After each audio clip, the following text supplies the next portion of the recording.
Here's a question for you. Who is your favourite elf in all of Tolkien's writings?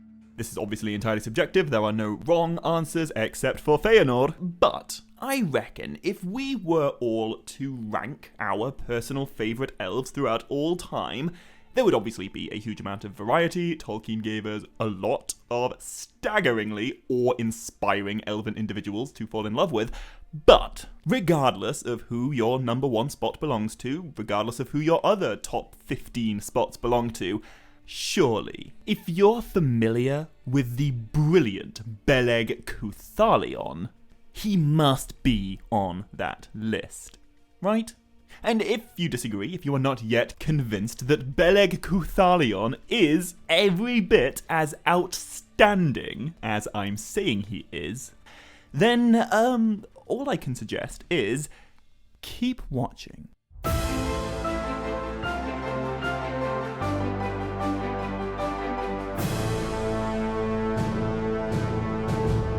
Maya Govanan Melanin, and welcome to another installment in this series exploring and breaking down Tolkien's epic First Age tale of the Children of Húrin. In the last video, I talked about the fall of Amon-Rûdh, the utter destruction of the outlaw Gawrwaith, and the capture of Túrin by Morgoth's servants, to be taken back to Angband to suffer a fate far worse than death. Torture and slavery at the hands of the Dark Lord himself. But, as awful as things definitely are, there remains one flicker of hope. Our beloved, badass, Beleg Cúthalion still lives. He's wounded and alone, and he doesn't know if Túrin's even alive or not, but none of that matters. There is nothing that can stand between Beleg and his quest. A quest to find Túrin, to save him from the orcs, and to guard him for as long as he can.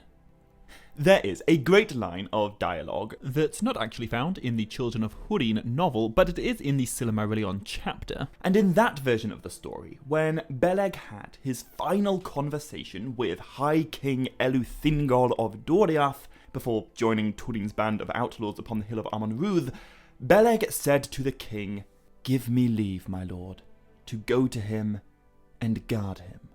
Then let no one say that elvish words are lightly spoken." And I think that single line sums up a great deal of what this video is all about. Beleg is going to go to Túrin. He is going to guard Túrin. And he is going to prove that the love that he has for this mortal man is not a matter of lightly spoken words. This is Beleg's quest, and woe befall any orc that comes between him and its completion. So, the first thing Beleg does before setting out is to heal himself. He has no choice but to stay in Barn Danwedd until he is well enough to give chase, but because it is Beleg Cúthalion that we're talking about here, mighty among the elves of Middle-earth, and moreover a master of healing, this does not take long. I imagine he spent a bit of this recovery time, burying the dead and providing some sort of funerary honours for the fallen outlaws, but in no great number of days, Beleg set out north to track the trail of the orcs and to hunt them down before they make it back to Angband. And if we look at the map, we will see that Beleg went a really long way, really quickly. He picks up the orcs' trail right here, at the crossings of Tyrglin, but there he discovers that the orc company has split up, and their tracks lead off in a variety of different directions, but Beleg does not hesitate. To him it is plain that he must follow the tracks going directly and with the most speed towards Angband. And so he cuts through the forest of Brethiel. He passes into Dimbar, an area that he is already intimately familiar with, and then he heads north towards the Pass of Arnak. He journeys close to the Valley of Dreadful Death, skirts along the edges of the Mountains of Terror, and comes at last into the evil forest under nightshade, Húrin, a region of dread and dark enchantment, of wandering and despair. It's not relevant to the story, but fun fact, at this time, Húrin is where Sauron is currently hiding out in the form of a vampire. Now, if you are familiar with Beren and Lúthien's story, you will surely remember this forest under nightshade, which, once again, lies just north of the Mountains of Terror and the Valley of Dreadful Death, is, shockingly, awful. Since the death of Beren's father, Barahir, and all his other outlaws, elves and men and dwarves simply do not come here. Unless, of course, they are, Beleg Cúthalion. Now, Beleg doesn't quite retread Beren's footsteps here, but he does walk a very dark road of his own. And when I say road, I mean that quite literally. In the Silmarillion, we are told that by now the Pass of Arnak has fallen totally under Morgoth's control, and the orcs have actually built a road through this valley so they can easily reach and harass the wilds beyond. This road exists so that evil things can come out of the north and conquer the wilds to the south. And yet, in this moment, Beleg is going the other way. He is taking the Orc Road from the southern wilds, and he is following it up towards Angband. Something we can presume no elf has ever done before. But that, of course, ain't gonna stop Beleg Cúthalion, whom Tolkien described as a son of the wilderness. Actually, whilst I'm here, quick speculatory tangent, that line where Beleg is described as a son of the wilderness comes from one of Tolkien's alliterative verse poems, and the full line reads, "A son of the wilderness who wist no sire." Wist is an old-timey word meaning to know, and a sire is, of course, a father. So what Tolkien's telling us here is that Beleg knew no father. Now, there are a few ways this could be interpreted. Perhaps Beleg's father was killed before Beleg was born, and if this were the case, then I think it kind of recontextualizes Beleg's first meeting with 8-year-old Túrin, who was at that moment, for all intents and purposes, effectively fatherless himself.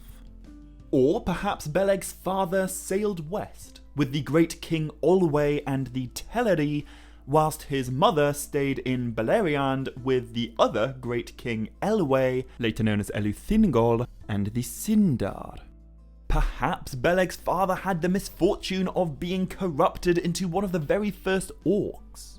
Or maybe the reason Beleg wist no sire is because he literally didn't have one. Could Beleg Cúthalion be one of those original 144 elves who was not born but was laid down in the ground by Ilúvatar himself and awoke at the waters of Cuivienen in the uttermost east? Is he among the oldest elves to exist anywhere in the Legendarium?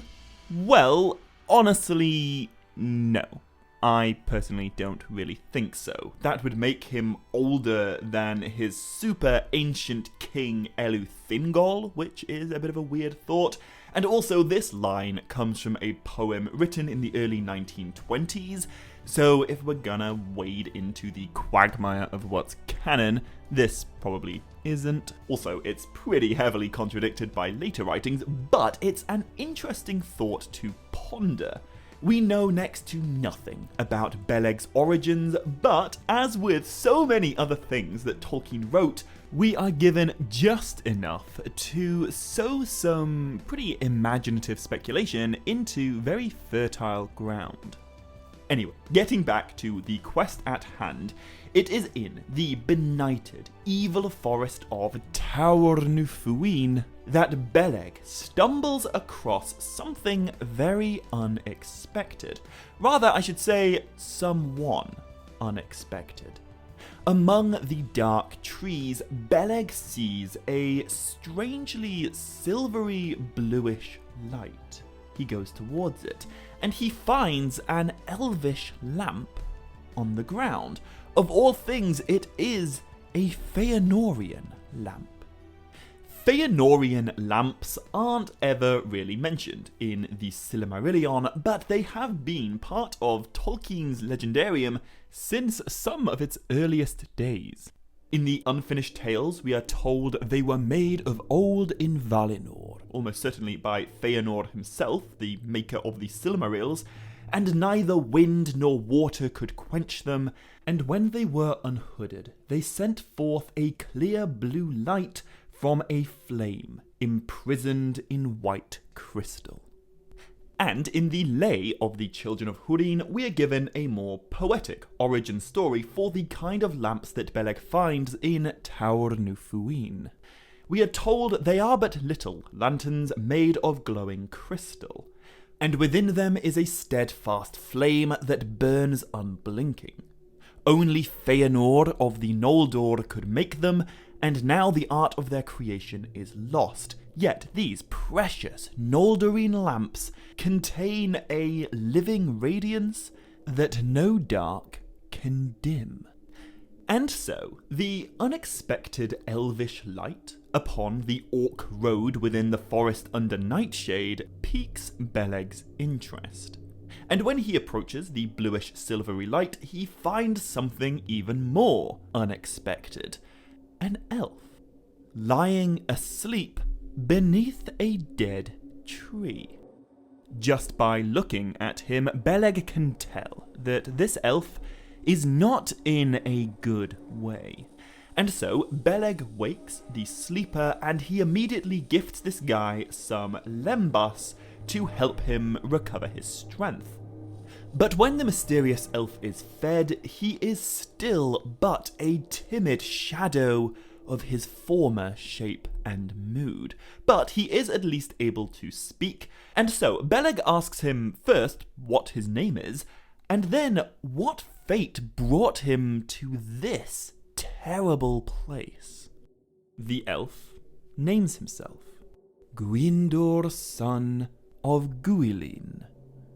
This is not a new character. We've met Gwyndor before, but it was a while ago, and back then he was a very different elf to what he's now become. Back in the day, Gwyndor was a prince of Nargothrond. In fact, he was betrothed to the daughter of King Ordreth of Nargothrond, and during the previous reign of the foundationally first-class Finrod Felagund, Gwyndor and his brother Gelmir fought alongside their king in the Battle of Sudden Flame. They were present at the Fen of Serek, where the elves of Nargothrond were almost entirely slaughtered before eventually being saved by the bravery of Barahir and the mortal men of the House of Beor. Finrod Felagund and Prince Gwyndor made it back to Nargothrond unscathed, but Gwyndor's brother, Gelmir, he was captured by the servants of Morgoth and taken back to Angband as their prisoner. Fast forward 17 years, and we will come to the fifth great battle for Beleriand, the Nirnaeth Arnoediad, the battle in which Húrin, father of Túrin, was captured. High King Fingon was slain, and the union of Morgoth's enemies was broken. However, among the many other great heroes who fought in this fifth battle, there was also Gwyndor. He disobeyed his king, Ordreth, and he marched out to war with the specific intention of discovering whatever happened to his brother Gelmir, and then either rescuing him, or if not, avenging him. But it was not meant to be. Just before the battle began, Morgoth's messengers approached the Noldoreen army, of which Gwyndor was a captain, and they brought Gelmir with them, alive but blinded, bearing the physical and psychological wounds that would come from 17 years of slavery within the pits of Angband. And in an odiously disgraceful act of psychological warfare, Morgoth's messenger hewed off Gelmir's hands. Then they hewed off his feet, and then they hewed off his head. And they did so simply because they wanted to manipulate the Noldor into giving up their advantage, into attacking prematurely. Just imagine being in Gwyndor's position here. He came all the way from Nargothrond to find his captive brother. He disobeyed his king for the sake of rescuing Gelmir, but now there is nothing he can do save avenge him. After watching Gelmir's gruesome murder, Gwyndor's wrath was kindled to madness, and he leapt forth on horseback, and many riders with him, and they pursued the heralds and slew them, and drove on deep into the main host. Say what you will about his wisdom, Gwyndor in the Nir Naiath Arnoediad was an indisputable badass. At the sight of his charge, all the host of the Noldor was set on fire, and the light of the drawing of the swords of the Noldor was like a fire in a field of reeds. Due to Gwyndor's epic fury, almost the designs of Morgoth went astray. Gwyndor burst through the gate of the Dark Lord's fortress and slew the guards upon the very stairs of Angband. And Morgoth trembled upon his deep throne, hearing them beat upon his doors. The Nir Naiath Arnoediad is remembered as perhaps Morgoth's greatest military victory, and yet, right at the beginning of it, there was a moment when this Prince Gwyndor of Nargothrond caused the Dark Lord to tremble. 17 years before, Beleg stumbled upon his sleeping form, a timid shadow of his former shape. Prince Gwyndor of Nargothrond made Morgoth quiver. But, just like his brother Gelmir, Gwyndor also fell into the Dark Lord's snare. After bursting through the gates of Angband, Gwyndor was now trapped. Every one of his warriors was slain in battle, but Gwyndor was taken alive. For few of the Noldor whom Morgoth took captive were put to death, because of their skills in mining for metals and gems, and Gwyndor was not slain, but put to labour in the mines of the north. And, just like Gelmir, for 17 years, Gwyndor toiled in those pits. But he never truly lost hope. He was put to work in a stone gang, but whenever he could, he used his skills as a miner to slowly and secretly bore a way out of Angband's pits. He received a small sword from one who worked in the forges, and when he perceived that his time had come, he turned suddenly on the guards, and with the aid of a stolen lamp, the blade from the forge, and his secret escape, he broke free and he ran for his life, away from Angband, away from the plain of gasping dust and Fauglith, and into the haunted forest under Nightshade. There, in his exhaustion, he passed unconscious beneath a dead tree, and that is where Beleg found him. And there is one other cool detail which is only mentioned in the Children of Húrin version, not in the Silmarillion, and that detail is that in the process of Gwyndor's getaway from Angband, he escaped, but with one hand cut off. This isn't exactly the biggest deal in the world, but I do find it interesting that Gwyndor is now the third character we've met who, at some point, found himself within the Dark Lord's stronghold at the mercy of the enemy, but then escaped whilst losing a hand in the process. Along with Maedhros and Beren, Gwyndor should form some kind of a club for, one-handed Angband escapees. Tolkien wrote a surprisingly high number of disabled legends into his stories, and Gwyndor is yet another one.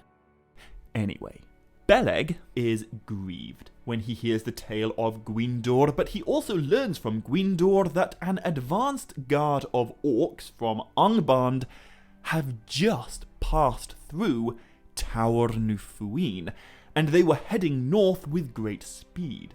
Beleg asks if there was a mannish prisoner among them, but Gwyndor says no, just orcs. However, as Beleg teeters on the brink of despair and wonders which way he ought to go, he and Gwyndor begin to hear a great commotion coming from elsewhere in this evil forest. Time and time again, throughout Tolkien's writings, orcs are conspicuously associated with loud noises. In the Sindarin tongue, they are often referred to as Glamhoth, which literally means either the din horde or the yelling horde. And in other contexts, Glam can be translated as shouting, confused noise, or simply the barbaric speech of the orcs. Throughout the Lord of the Rings, we see in both the Lothlorien chapter and the Riders of Rohan chapter that when orcs move in any great numbers, their foul feet trample the ground beneath them in a very violent and very noisy way. Basically, the complete opposite of how you'd imagine an elf to move. So, my point is, among many other things, most orcs are unpleasantly noisy, and for a master of woodcraft, like Beleg Cúthalion, this makes their location relatively easy to pin down in a forest. He and Gwyndor travel together towards the din of the orc host, and they hide together in the boughs of a tree, watching the many servants of Morgoth slowly pass. They see wolves surrounding the orc horde, they see plunder being carried back to Angband, and they see a dark-haired man, tall and fair as an elven lord, but with chained hands, and being driven on by whips. In the very heart of Tower Nufuin, Beleg Cúthalion once again looks upon his beloved friend Túrin. But the orcs pass them by, onward, through the dark forest, down the steep slopes and onto the ashen dunes of Anfauglith, the desert of gasping dust that lies before the very gates of Angband. And Beleg follows. However, when Beleg explains his quest to Gwyndor, and he tells him that he must travel north towards the Dark Lord's stronghold, Gwyndor is terrified. He desperately seeks to try and dissuade Beleg from this course of action by saying that he would but join Túrin in the anguish that awaited him if he goes this way. And I do want to point out, it's not cowardice that's motivating Gwyndor here. Gwyndor is not a coward, but what he is in this moment is unbelievably traumatized by a kind of suffering that is hard to even imagine. He has just escaped Angband, and now Beleg wants to go back that way into the jaws of the Dark Lord. Beleg does not insist that Gwyndor go with him, but he also will not abandon Túrin to a fate worse than death. And, eventually, the love that Beleg displays for his mannish friend, the bravery he displays in going after an army of orcs alone if needs be, that is enough to arouse hope once more in Gwyndor's heart. And so, Beleg and Gwyndor go on together. They pursue the orcs together, and within sight of Thangorodrim, the great mountains towering over Angband, Beleg and Gwyndor do what they must to get Túrin back. So, that night, upon the barren ash of Anfauglith, the orcs make their final camp. Tomorrow, they will drag Túrin before Morgoth's throne. But right now, the sky is black. A great storm is riding up out of the west, and thunder rumbles above. The orcs guard their camp with a ring of wolf sentinels all about them, and they tie their prisoner Túrin to a tree by hand and foot. Then, they begin to have some fun with him. The orcs torment Túrin, they throw knives at him, but then they fell to carousing and feasting on their booty, and after tormenting their prisoners, most fell drunkenly asleep. Drunken orcs are not something we see a lot of throughout the Legendarium, but we do briefly see orc liquor being forced upon Merry in the Two Towers, and apparently, at least in the First Age, it was not unheard of for orcs to steal other people's booze and then guzzle it in excess at one of their presumably horrendous orc parties. Terrible news for Túrin, but good news for Beleg and Gwyndor. While the orcs overindulge and fall into a drunken stupor, Beleg Cúthalion draws nearer to their camp. He takes up his mighty bow Belthronding, and in the darkness he silently takes out each of the wolf sentinels guarding the perimeter, one by one. He draws his black sword, the sinister sword that he was gifted by Eleuthingol all those years ago when he first left Doriath to begin his quest of guiding and guarding Túrin in the wild. And between the flashes of lightning and the rolling of thunder, Beleg and Gwyndor creep inside the foul encampment without even a single orc knowing they're there. Not unlike Samwise Gamgee is going to do in about 6,500 years' time when he sneaks into the Tower of Cirith Ungol to rescue his beloved Frodo. Beleg steals away among the orcs to find the one he loves and to save him from the enemy. Now, I will of course come back to Beleg in just a few minutes, but first we need to take a look at this terrifying time from the perspective of Túrin. Right at the beginning of this story, it was established that Túrin's greatest fear is not orcs, or pain, or hardship, or even death. His greatest fear is captivity, helplessness. When Túrin was a boy, his mother Morwen sent him from his home and into the wilderness with the words, "You may die on that road, but if you stay, you will come to a worse end, to be a thrall." And yet, here and now, a thrall is exactly what Túrin has become, a powerless prisoner of the enemy, one day away from becoming Morgoth's personal plaything, just one more life that the Dark Lord is about to utterly destroy in the most hateful of ways. Túrin knows that his outlaws are all dead. He doesn't know that Beleg isn't dead, and so I think it's hard to imagine that he would have had any hope left at all in this moment. But there is still a little bit more to it. In the Silmarillion chapter, we are told that during this lightning storm, Túrin was senseless in a sleep of great weariness. However, in the Children of Húrin version, we are given an extra detail, which in my mind absolutely changes everything about this scene.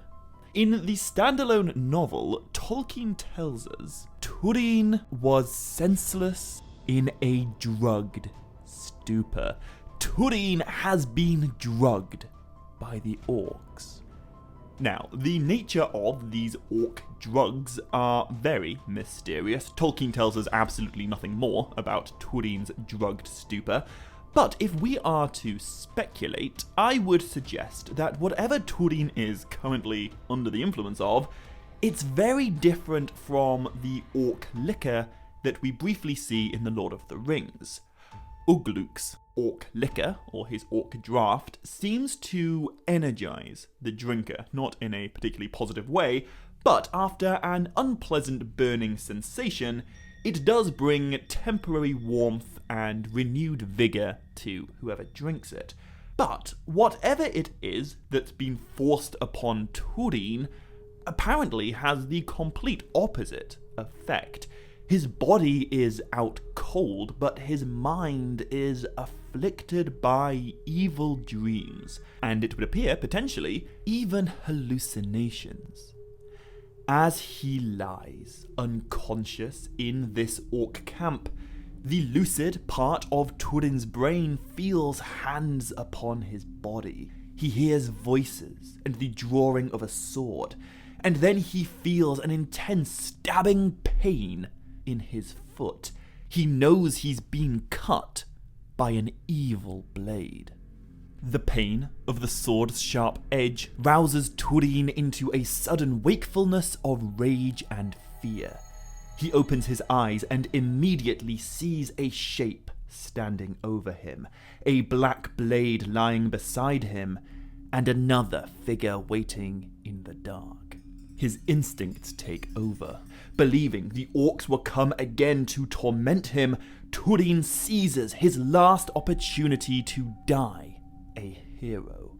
He snatches up the sword by his side. He grapples with the orc shape before him, and he blindly runs through his attacker, killing it. Then, Túrin suddenly finds himself free.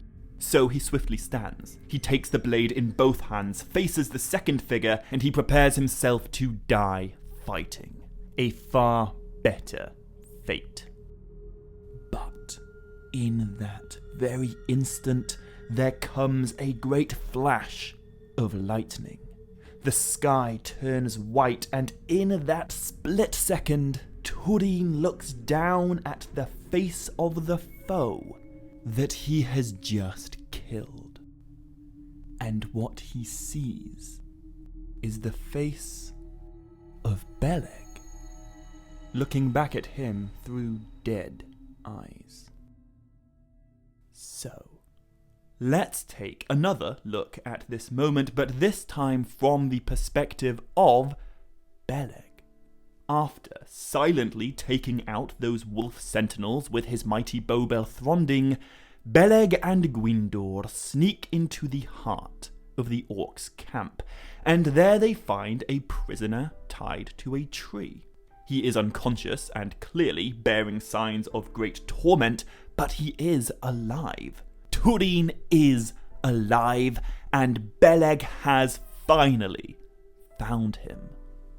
Together, he and Gwyndor cut the ropes binding Túrin to the tree, and they carry him to the outskirts of the camp, but he's too heavy to carry far, so they lay him down, and Beleg draws his black sword, Anglakel.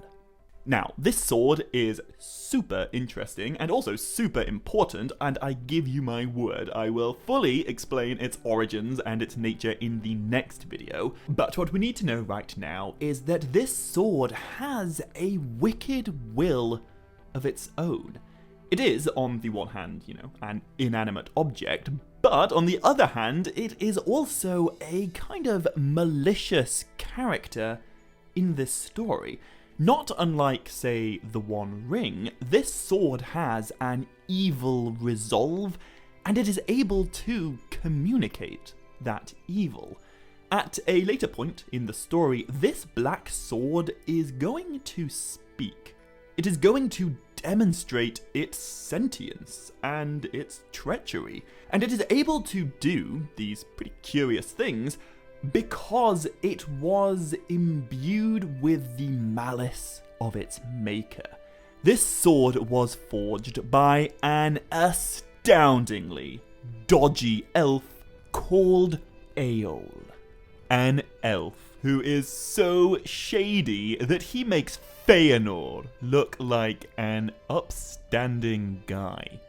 Now, as I say, there is an awful lot more to be told about this sword Anglakel, and I will tell it all in the next video. But for now, all we need to know is that it is with this iron-cleaving black blade that Beleg cuts the shackles about Túrin's ankles. But, in Tolkien's own words, fate was that day more strong. For the blade of Eol the Dark Elf slipped in Beleg's hand and pricked Túrin's foot. When Beleg puts down the sword to free Túrin of his bonds, Túrin reaches out, and his hand closes around the hilt of this naked blade. He sees the face of an orc looming above him, and so in the blackness of night and in the madness of these orc drugs that he's currently on, he uses it to cut down and kill his beloved Beleg, believing him to be a foe. The Children of Húrin is an immensely tragic tale, but the death of Beleg Cúthalion, right here, at the hand of the guy who loved him most in the world, is potentially among its most heartbreaking moments. You don't need me to tell you that friendship is a major theme throughout Tolkien's writings, and yet I think there are very few friendships in Middle-earth's history that can really claim to be on the same level of loveliness as Beleg and Túrin. And yet it is that friendship which ultimately kills brilliant Beleg. And as devastatingly unfair as this death absolutely is, I promise it really is the end. This isn't some fake out. We're not going to see Beleg the White show up in a few videos' time. He is gone. Forever. A truly marvelous elf, taken out of the world by a cursed man, with an evil sword under the influence of orc drugs. A trifecta of terrible. And in the second of that lightning flash, when Túrin looked down and saw Beleg's face, he stood stone still and silent, staring on that dreadful death, knowing what he had done. And so terrible was his face, lit by the lightning that flickered all about them, that Gwyndor cowered and dared not raise his eyes.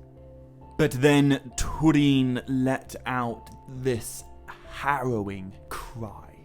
And this cry, along with the thunderstorm that is only intensifying, rouses the orcs from their drunken stupor, and they suddenly realize that their wolf sentinels are dead and their prisoner is gone. However, interestingly, the orcs do not make much of an effort to search for Túrin.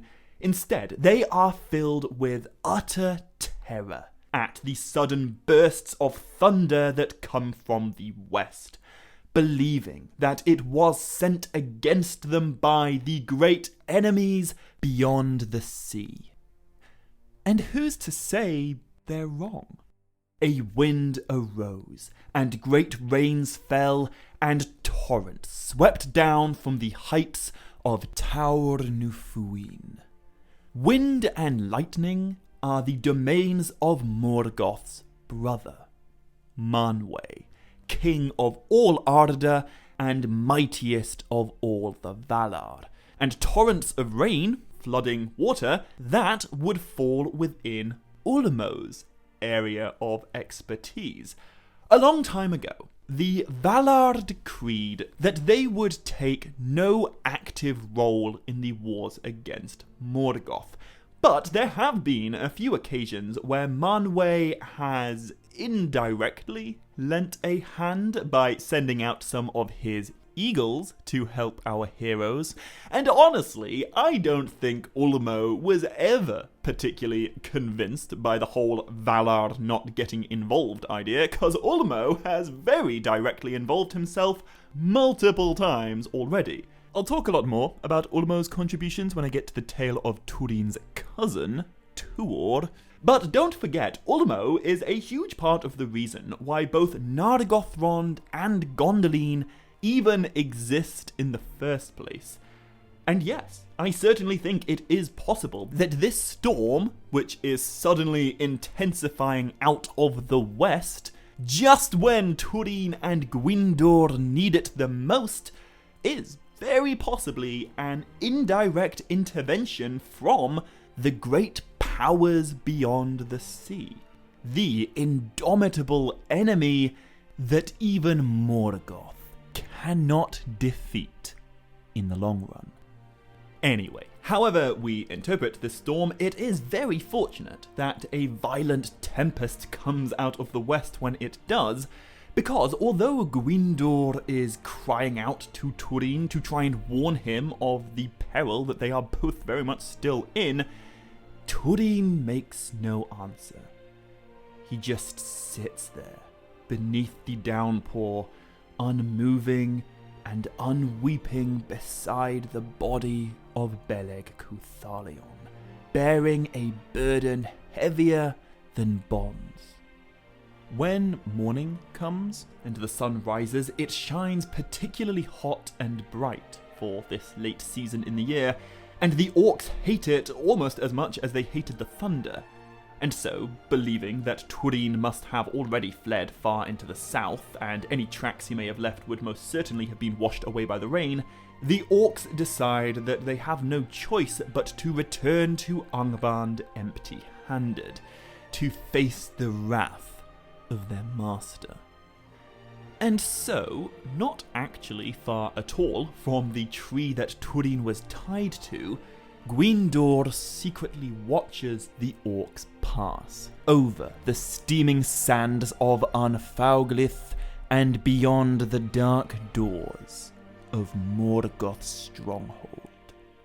And thus it came to pass that they left behind the son of Húrin, who was still sat crazed and unwitting beside the body of the friend that he has so inadvertently killed, even as he cut the bonds of thraldom from him.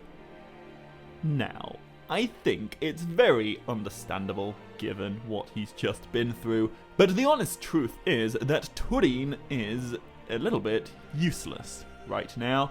In fact, he is basically catatonic, unable to speak, and he moves as one that walked in sleep. Which means Túrin's only real hope of escaping the wild and surviving to fight another day now rests solely upon Gwyndor.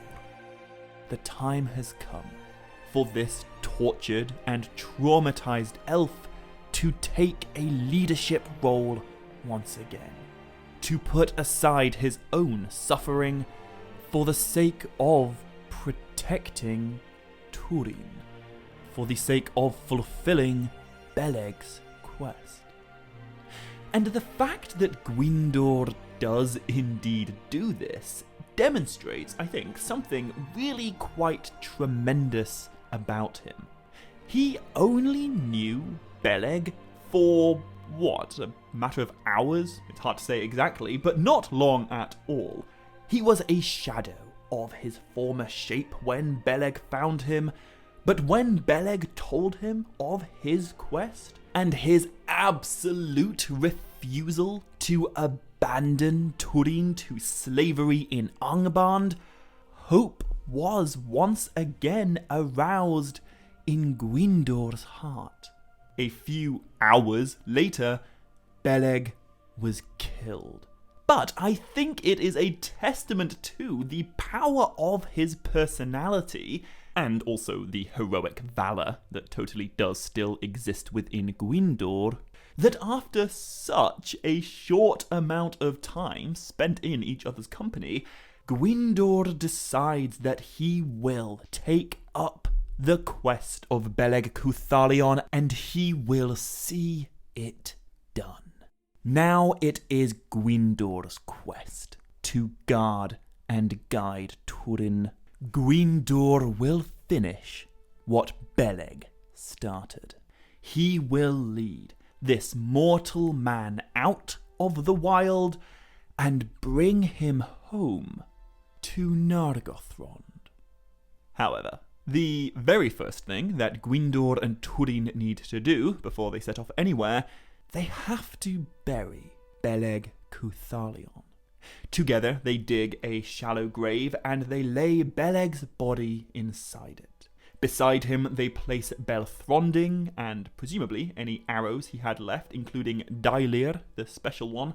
But before Túrin can lay the dread sword Anglakel beside its former master forever, Gwyndor takes it. He says to Túrin, "It would be better that it should take vengeance on the servants of Morgoth than lie useless in the earth."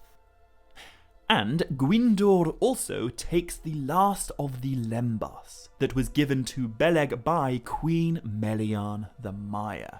It is a long way from Anfauglith down to Nargothrond, and the waybread of the Queen is all that they have to strengthen themselves in the wild. And so, to once again use Tolkien's exact words here, thus ended Beleg Strongbow, truest of friends, greatest in skill of all that harboured in the woods of Beleriand in the elder days, at the hand of him whom he most loved. And that grief was graven on the face of Túrin and never faded.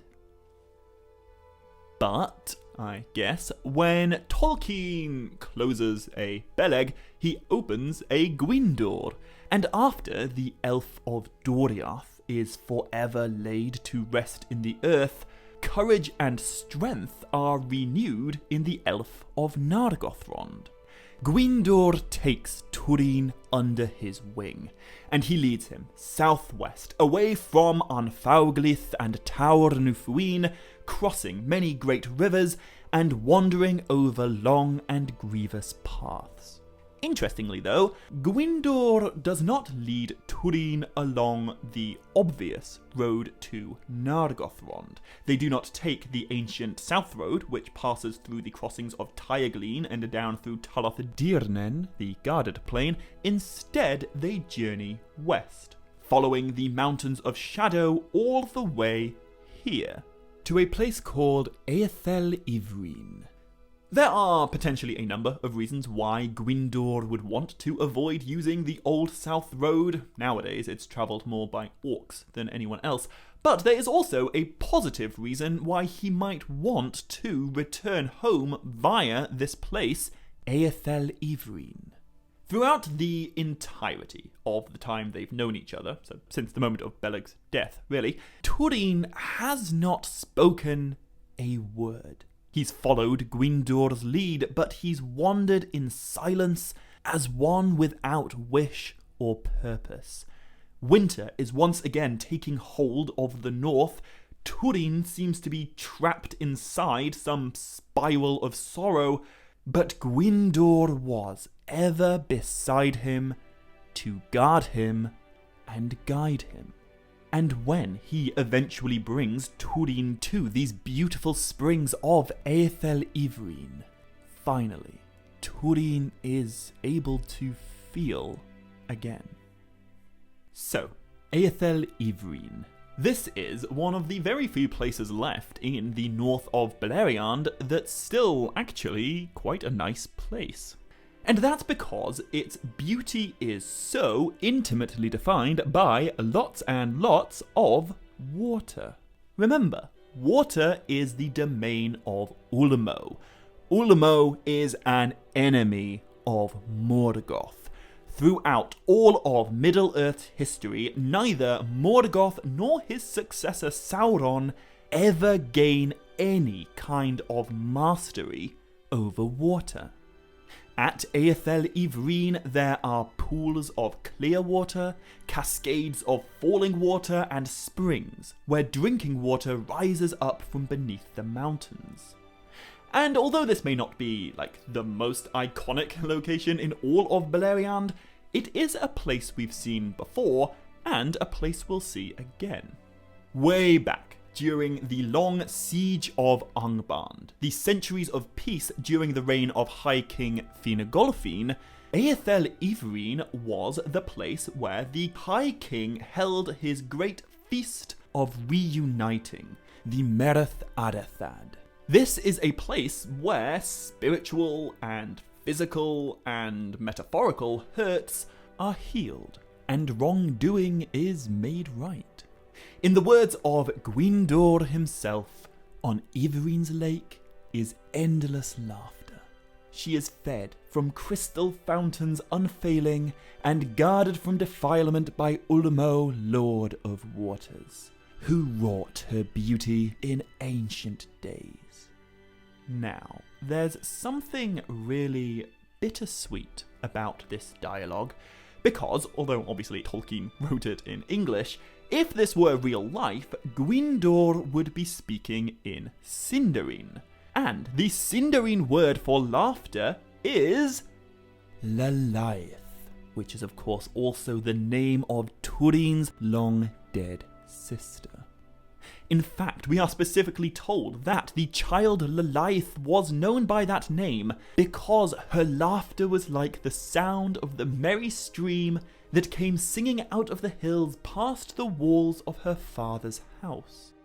Well, her father's house is in Dor-Lómin. He was the lord of Dor-Lómin. And we can see from the map that Eithel Ivrin is very literally just past the walls of this land. I think we can speculate that it was maybe the sound of these exact waters, the endless laughter of Húrin's lake, that Túrin's beloved sister, Lalaith, was named for. And so imagine being Túrin in this place at this time. Beleg is obviously first and foremost in his mind, but I reckon his thoughts must also have turned to his late sister, the little girl who died when Túrin was only 8 years old. Anyway, eventually Túrin kneels by one of these pools and he drinks from the waters of Aethel Húrin. And suddenly he cast himself down, and his tears were unloosed at last, and he was healed of his madness.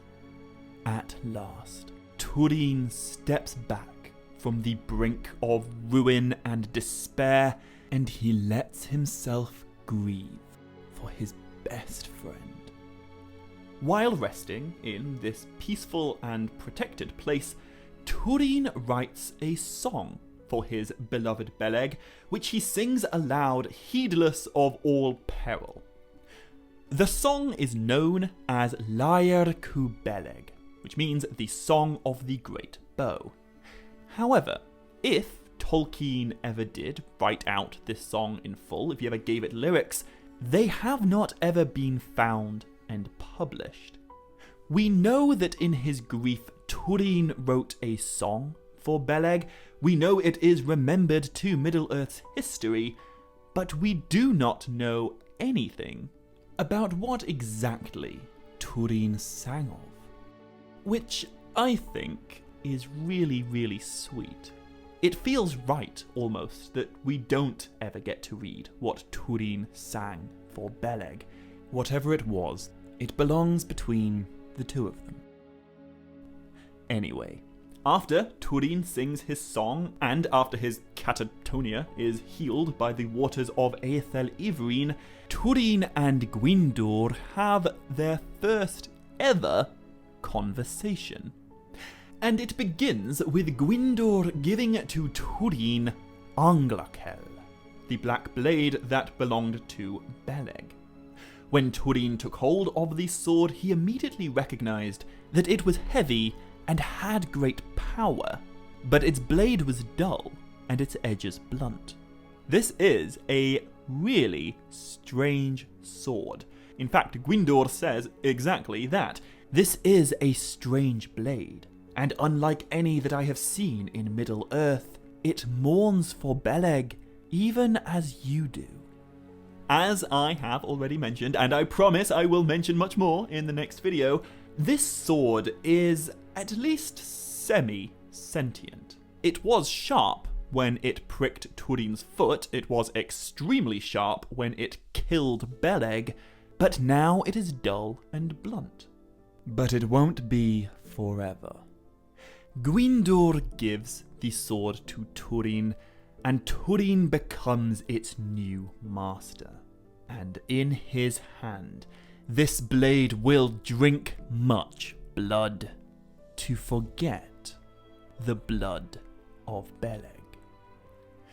From the perspective of craftsmanship, Anglakel is one of the finest swords ever forged. Its blade is so hard it can easily slice through iron, and although it is black in colour, it also glows with a pale fire. On the one hand, it is a really good sword, but it's also a really bad sword. And now, it is Túrin's sword. A complicated weapon for a complicated guy. Anyway, after Gwyndor gives Túrin Beleg's sword, and after he tells Túrin that they will return together to Nargothrond, where Túrin shall be healed and renewed, Túrin finally asks the question, "Who are you?" To which Gwyndor replies, "A wandering elf, a thrall escaped, whom Beleg met and comforted.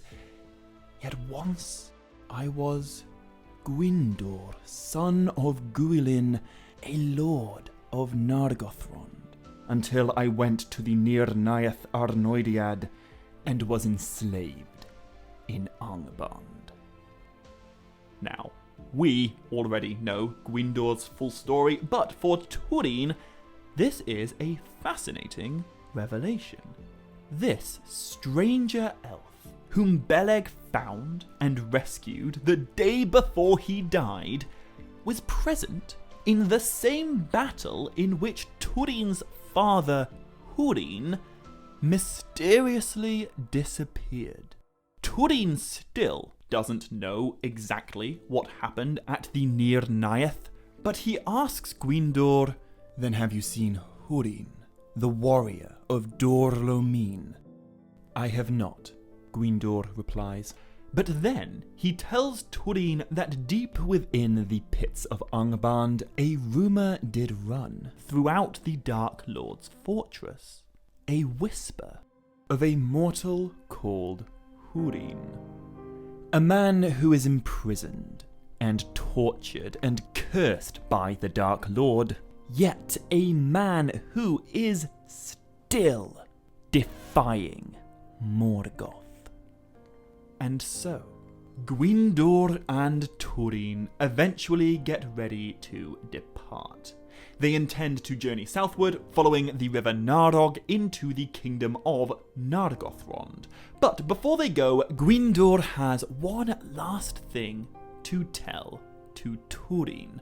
One last rumour that he heard whilst enslaved in Angband.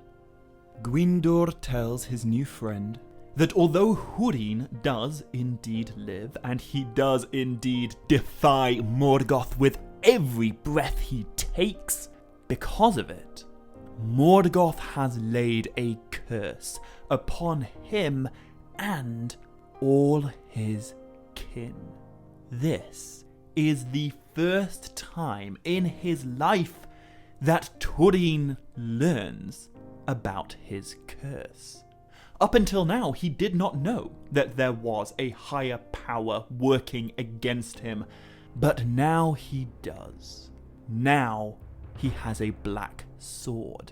Now he is without Beleg Cúthalion. And now he is on his way to one of the last bastions of resistance against the enemy. Túrin is coming to Nargothrond, and Nargothrond will never be the same because of it. And so, that is where I will end this video for now. But in the next one, we will see Anglakel be reforged into a new sword. We will see Túrin be reforged into a new hero. And we will explore how Túrin's knowledge of his curse affects the way he lives with it. So, to make sure you don't miss that, hit subscribe if you haven't already, and be sure to click like and leave a comment on this video if you enjoyed it. However, until next time, as always, my dear friends, much love. Stay groovy and Navair Melanin.